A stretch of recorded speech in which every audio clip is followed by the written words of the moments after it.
Corsia numero 1, Filippo Pavoni, Bissauro. Alla 2, Daniele Ortolan, Notto di Nuoto 74. Alla 3, Mattia Vianello, Sporting Club Noale. Corsia 4, Ettore Nanetti, Gymnasium Pordenone. Alla 5, Enrico Sasso, Team Veneto. Corsia 6, Lane 6, Vid Lobsin. Corsia 7, Lorenzo Piria, Arca Team.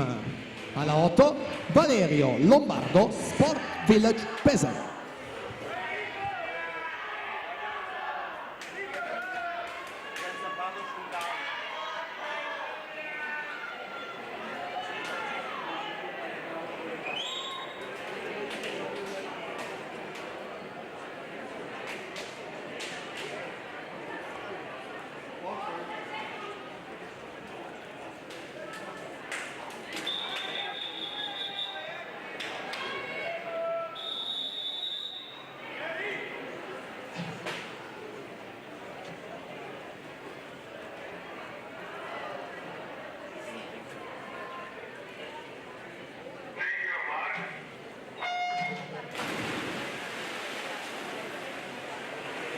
Partiti gli junior, il primato della manifestazione, Martino Lucatello 53 e 25.